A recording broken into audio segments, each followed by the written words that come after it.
this is Josh Ruben from East West Healing and Performance. Wishing you guys all a great holiday and New Year. Hope everyone had a great New Year. Well, I'm back for my third series of Candida. Now, I want to preface this with, and I got to watch myself because don't just start treating yourself with supplements. You can try the diet. I mean, it doesn't hurt. The diet itself, when you follow the fungal diet, and I'll kind of go over it, it's a clean diet. It's getting you back to kind of how our ancestors ate, protein, fat, and above ground veggies. It's getting out all the toxins. It's getting out all the industrialized foods. But at the same token, you want to make sure that you have the overgrowth, because we have candida in our gut, as I said.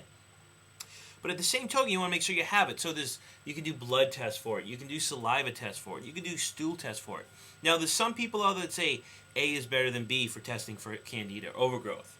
That stool is better than saliva, on and on. Well, I really don't know and can tell you which one is better. All I can tell you is the ones that I use and work with people works every time. Meaning that people have tons of these symptoms. They get tested using saliva, or they get tested using blood, and they show up negative. And I do the stool test with them, and they show up positive.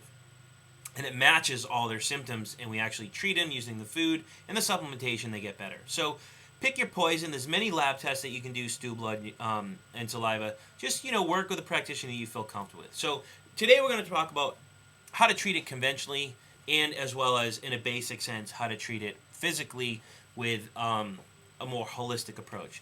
So conventionally, they're using a lot of antibiotics these days. They're overusing antibiotics. Now, if you've seen the movie Food Inc. out there, you're seeing that most chickens per se, as well as other animals, are getting bombarded with antibiotics.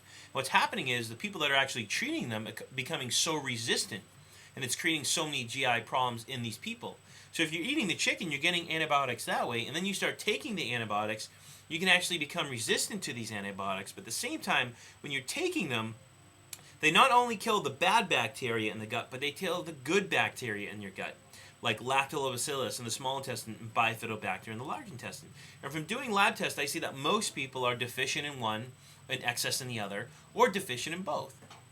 So if you take antibiotics, it might help with a candida infection, but at the same time, it's actually going to decrease the good bacteria and make you more susceptible to a fungal overgrowth. So it doesn't really help you. Most people treat fungal infections with topical treatment as well, which that to me is kind of working on an internal issue externally, and it's a Band-Aid. I have found that it doesn't work, and it actually compounds the issue. And if it does work, it's just working surfacey. And if you see people with skin problems such as rosacea, rosacea can actually be an HCl deficiency. It can be bowel toxemia, food intolerance, or a candida infection. So you need to figure out which one. But if it does help with the rosacea, it's just a Band-Aid. Because what happens is the second you go off the cream, the rosacea usually comes back, and it usually comes back with a vengeance. The problem with most of these medicines is they do a lot more harm to the body, such as diflucan. Diflucan is a very common medication they use to kill off candida overgrowth. It's very toxic to the liver, very, very toxic to the liver. And let's look at some of the side effects of diflucan. The funny thing is all these medications out there, it's take this medication and it's going to get rid of your symptoms. But at the same time, here are all the risks and side effects. To me, the side effects are not worth the medication. So some of the immunologic side effects of diflucan are face edema and inflammation in the body. It can cause prolongation of certain parts of the heartbeat.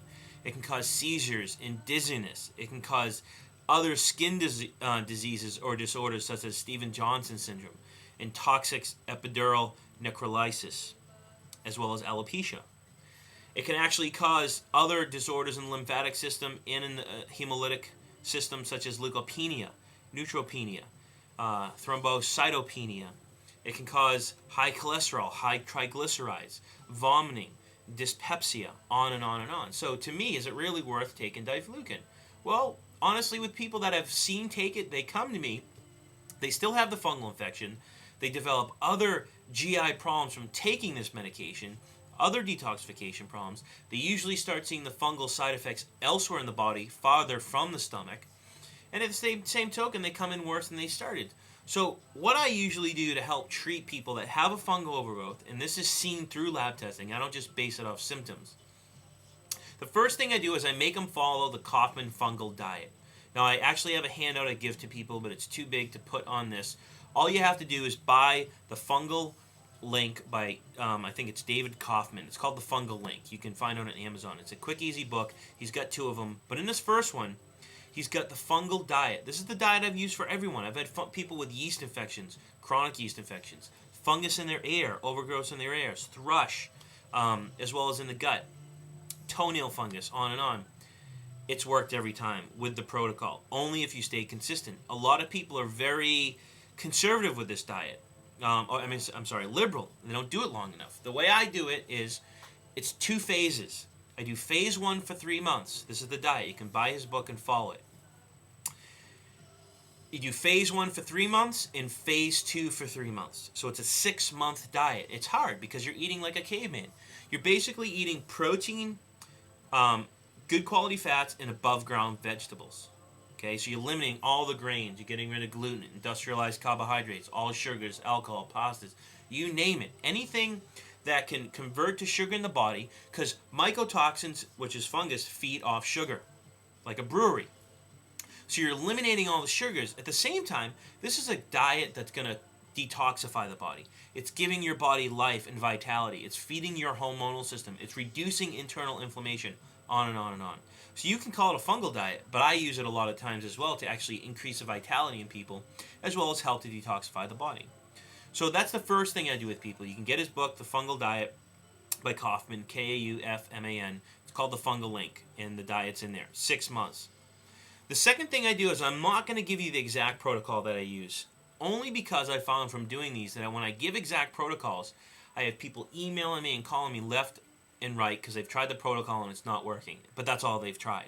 They haven't done any nutritional lifestyle principles.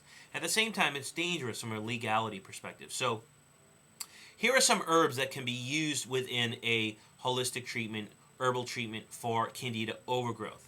Now, keep in mind, it depends how bad you have it. I usually go 2-3 months max, and that's it. Meaning, if it's in the gut, 2 months. If it's more systemic, toes, yeast, thrush, ears, stuff like that, I do a 3-month protocol.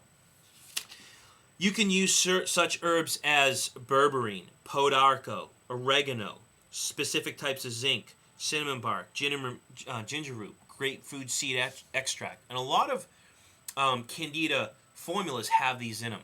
The same thing I use, it's actually from a one company, I'll give you this. You can get it from Thorn Research.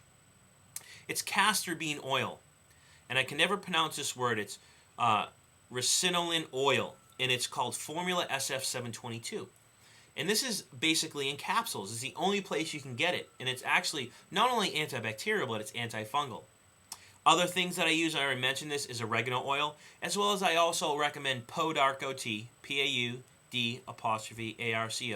And I have people drink that tea 1 to 3 times a day, depending on the person, what I think they can handle. Definitely at night, if it's once a day, or 3 times a day, if I feel like they can handle it.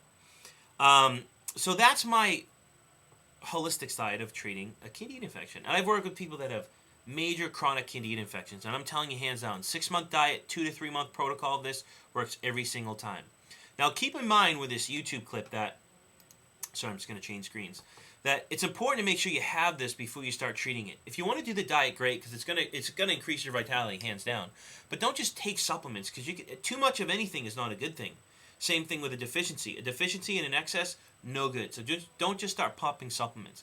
Make sure you do a lab test to make sure you have an overgrowth. Because like I said, if you have rosacea, it could be a fungal overgrowth, but it could be because of dysbiosis. It could be because HCl deficiency, and on and on. So you want to make sure you have it and you're not treating the wrong thing. So hopefully you've learned something. Check out our website at eastwesthealing.com. We got some new great stuff coming in 2010, and stay tuned for part 4 of my Candida overgrowth clip, scene, YouTube, whatever you want to call it.